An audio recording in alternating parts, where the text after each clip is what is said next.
Hey guys, it's Sarah from Maverick Trailer Marine, 1811 Island Highway and at mavericktrailer.ca, serving Vancouver Island and beyond.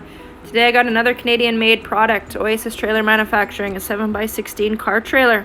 Alright, 2 5/16 ball, 7-prong standard car wiring with electric brakes, standard LED lights, 2 3,500-pound axles, which gives you a 7,000-pound GVW.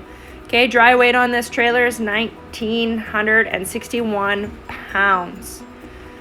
It's got 2 5-foot slide-out ramps. Easy load a car, maybe a small bobcat, maybe a small excavator, whatever you may have. It's got stake pockets. Build some sides up, do what you want. Okay.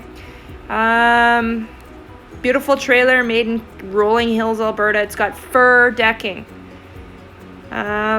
They're just nice trailers. Stop in and check them out.